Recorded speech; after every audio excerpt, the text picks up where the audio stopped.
बढ़ते हैं क्वेश्चन पे। तो आगे बढ़ने से पहले प्लीज़ इस चैनल को सब्सक्राइब जरूर कर दे और लाइक करना ना भूलें। तो चलते हैं आगे। हम लोग कहता है कि त्रिभुज PQR में जिसका कोण Q समकोण है। तो सबसे पहले हम क्या एक PQR बनाते हैं त्रिभुज। यहाँ ध्यान दीजिएगा, सबसे पहले हम एक समकोण त्रिभुज बनाते हैं जिसका नाम देते हैं PQR। देखिए समकोण त्रिभुज होना चाहिए, समकोण त्रिभुज PQR एक नाम दे दिए हम PQR, और यह 90 डिग्री है। 90 डिग्री है क्यों? क्योंकि कहता है कि कोण Q क्या है, मेरा समकोण है। तो आगे देखिए Q समकोण है, PR प्लस QR बराबर 25 सेंटीमीटर और PQ बराबर 5 सेंटीमीटर। PQ बराबर 5 सेंटीमीटर दे दिया। तो साइन P, कॉस P और टेन P का मान ज्ञात करें। तो हल में यहाँ पर क्या लिखेंगे कि दिया हुआ है क्या दिया हुआ है भाई? तो कोण Q यानी कि कोण Q जो है वह समकोण है, Q कोण समकोण है। यह हो गया। PQ बराबर 5 सेंटीमीटर दे दिया और PR जोड़ QR बराबर दे दिया मेरा 25 सेंटीमीटर। क्या दे दिया? 25 सेंटीमीटर। तो देखिएगा यहाँ पे पाइथागोरस प्रमेय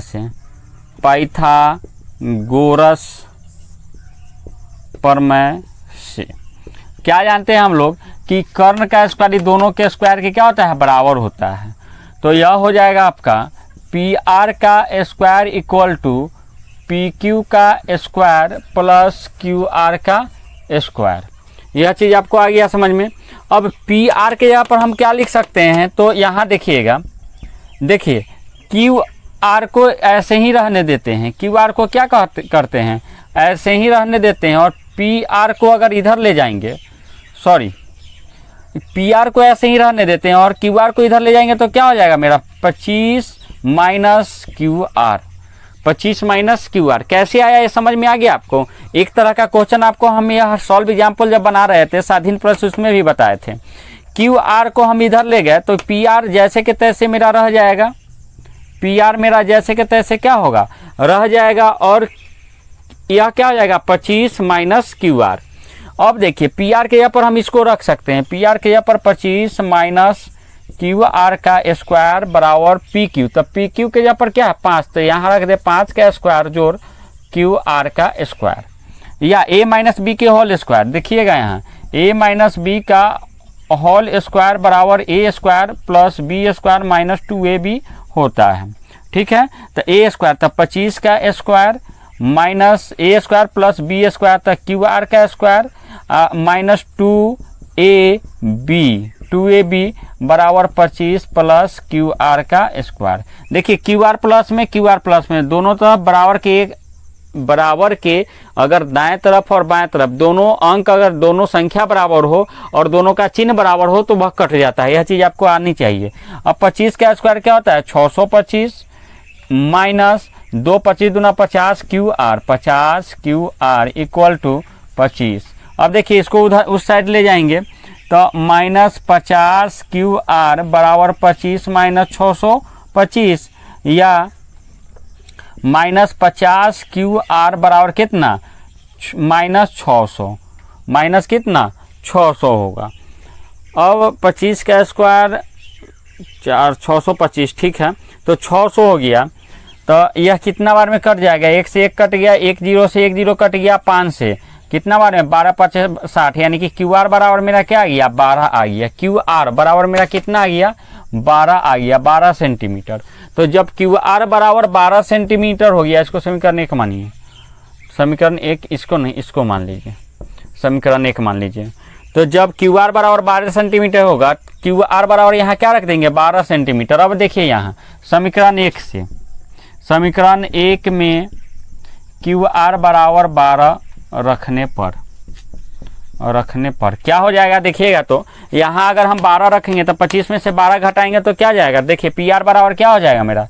PR बराबर 25 माइनस 12 इक्वल टू 13, तो यह मेरा कितना आ गया 13 सेंटीमीटर आ गया। देखिए अब समझ में आ गया, अब तो सब चीज़ निकल गया। अब आपको क्या करना है, अब आपको क्या निकालना है, साइन पी। नाउ माने अब साइन पी, तो साइन थीटा बराबर क्या होता है, तो लाल कक्का आपको कहे थे याद रखने के लिए, लाल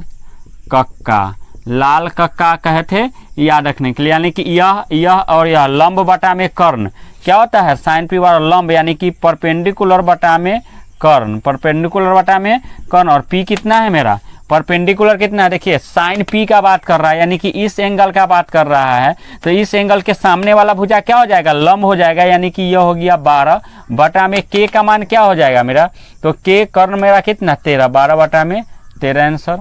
उसके बाद कहता है कॉस पी, तो कॉस पी निकल जाएगा आपका कितना, तो कॉस पी बराबर आधार बटा में कर्ण, तो आधार यानी कि बी बटा में के, तो बी मेरा कितना है, देखिए तो बेस मेरा कितना, तो साइन कॉस पी कह रहा था, पी है तो पी के सामने वाला ये लंब हो गया, ये आधार हो गया, यह क्या हो गया 5 बटा में के का मान कितना है मेरा 13। देखिए एक चीज़ हम आपको समझा चुके हैं कि कर्ण कोण होता है, लंब कोण होता है, जो एंगल में होता है वो आपका न्यून कोण होता है, और न्यून कोण के सामने वाला जो भुजा होता है वह क्या कहलाएगा, परपेंडिकुलर यानी कि लंब कहलाएगा, लंब रेखा कहलाएगा। तो यहाँ देखिए पी के सामने वाला यह क्या हो गया, लंब हो गया, पी के साइड वाला क्या हो गया, पी के जो भयनिष्ठ है जो संलग्न है उसको क्या कहेंगे, आधार कह देंगे, तो वही हो गया के हो गया।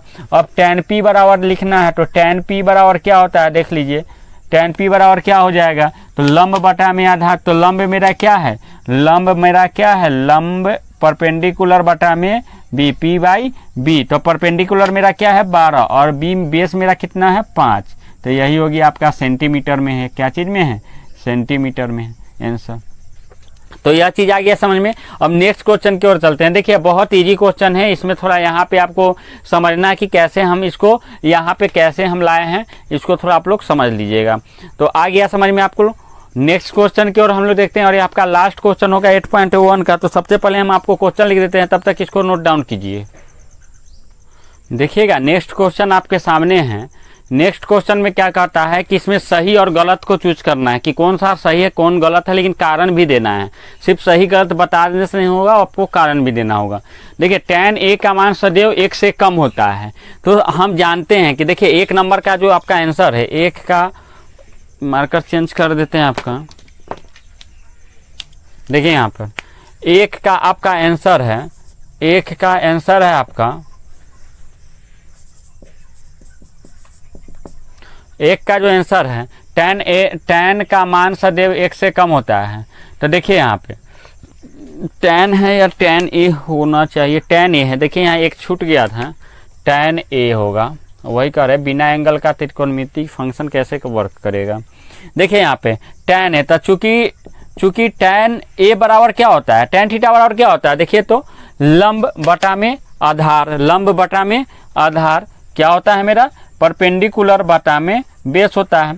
देखिए एक त्रिभुज में अगर हम इसको लंब माने, अगर ए बी सी है, तो अगर परपेंडिकुलर ए बी को परपेंडिकुलर और बी सी को बेस माने, तो यह क्या हो सकता है, एक समय के लिए कहता है कि 1 से कम होगा। यह गलत है, यह आपका फॉल्स है।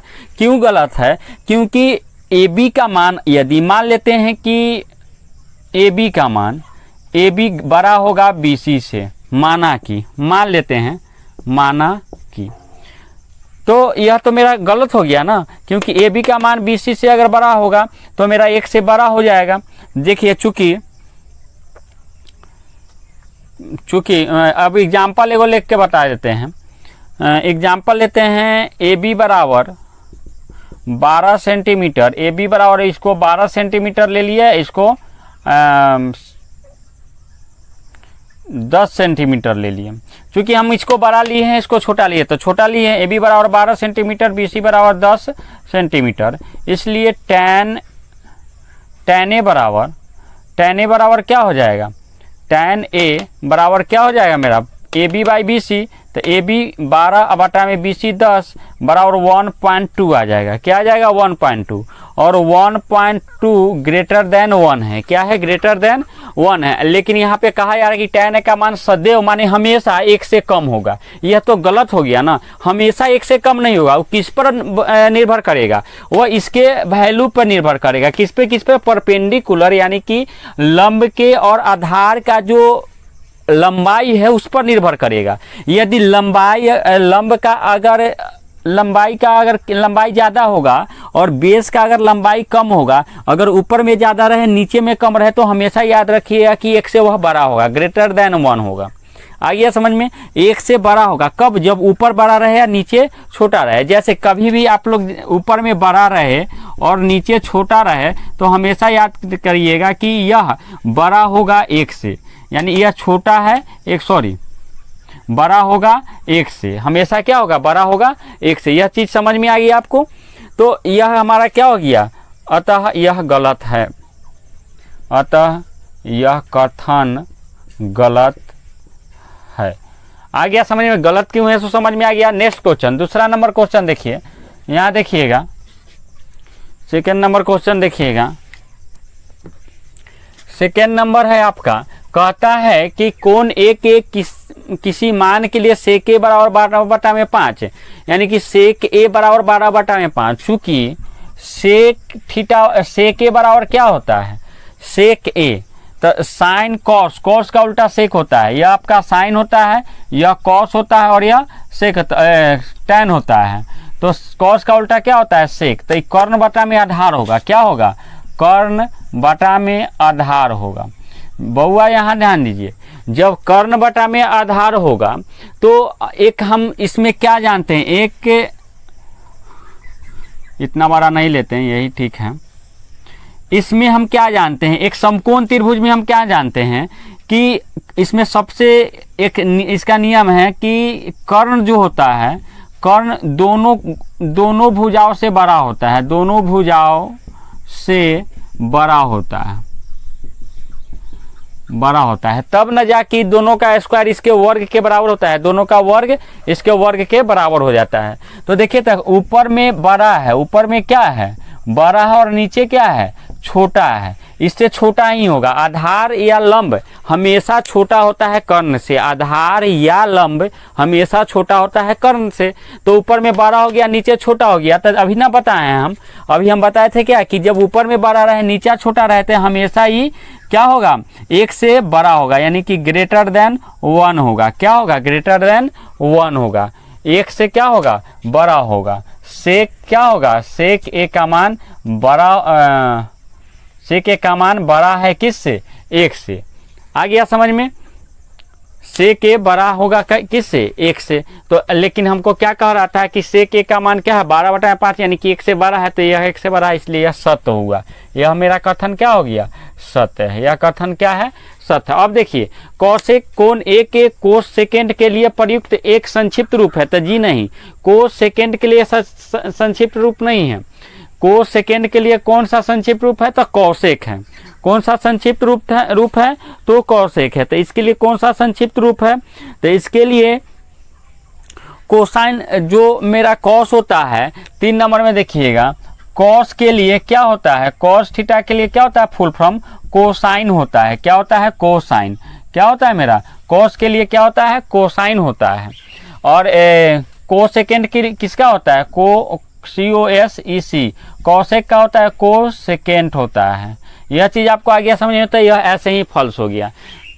चौथा नंबर देखिए, कॉट और ए का गुणनफल है। जी नहीं, ये भी आपका असत्य हो गया। लिखेंगे क्योंकि किसी भी त्रिकोणमिति फंक्शन का जो होता है बिना एंगल का उसका वैल्यू हम लोग पुट नहीं कर सकते, इसलिए वो बिना एंगल का नहीं आएगा, इसलिए इसका कॉट ए का गुणनफल नहीं है। किसी भी कोण थीटा के लिए साइन थीटा 4/3, यानी 4/3 कहने का मतलब क्या है कि 3, 4, 1 बड़ा है, यह है ना। साइन थीटा का मान क्या है? 1 से बड़ा है। तो साइन थीटा क्या होता है मेरा?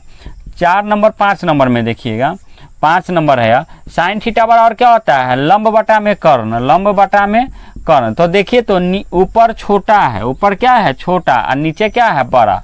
नीचे क्या है, बड़ा। क्यों? क्योंकि कर्ण हमेशा बड़ा होता है, लंब हमेशा कर्ण से छोटा होता है। तो जब ऊपर छोटा रहे नीचे बड़ा रहे तो एक से ज़्यादा आएगा कि कम आएगा? एक से कम आएगा। कब? जब ऊपर में बड़ा रहे और नीचा, ऊपर में छोटा रहे और नीचा बड़ा रहे। ऊपर में छोटा रहे और नीचे बड़ा रहे तो हमेशा क्या आएगा? एक से कम आएगा। रिजल्ट क्या आएगा मेरा? हमेशा एक से कम आएगा। और यहाँ देखिए तो कह रहा है कि एक से ज़्यादा है, ये एक से ज़्यादा है ना जी, 1.3 करके है समथिंग कुछ, तो एक से ज़्यादा हो गया ना, तो यह मेरा फॉल्स हो गया। यह क्या हो गया? गलत हो गया। जिस तरह से हम यहाँ मान लेके देखें उसी तरह से इसमें भी क्या लेंगे? एक वैल्यू रख लेंगे और देख लेंगे। आ गया समझ में? तो यहाँ आपका 8.1 होता है अब कंप्लीट। अब आपको करना क्या है कि एक तरफ से फिर से पुनः स्वाधीन प्रश्न से लेके यहाँ तक को बढ़िया से बना जाना है। क्वेश्चन लिखने के बाद बनाइएगा, वो आपके लिए ज़्यादा बेहतर है। तो देखिए, पढ़ने का तरीका होना चाहिए, ऐसे ही सिर्फ पढ़ाई करने से नहीं होता है, आपको हर चीज़ सोचना होगा, समझना होगा। तो आज हम 8.1 ख़त्म कर दिए। इसका मतलब नहीं कि हमारा वीडियो आप देख लीजिए और उसको छोड़ दीजिए, उसके बाद आप पढ़िए नहीं। आपको पढ़ना है, वीडियो को देखना है। अगर एक बार समझ में नहीं आया तो 2-4 बार देखना है, लेकिन देखना है और समझना है। तो आज के लिए इतना ही। अंत में जाते जाते एक बार आपसे रिक्वेस्ट करता हूँ कि यदि आपको यह वीडियो अच्छी लगी होगी तो इसे शेयर ज़रूर कीजिएगा और इस चैनल को लाइक और सब्सक्राइब करना न भूलें। तो आप लोगों को बहुत बहुत धन्यवाद।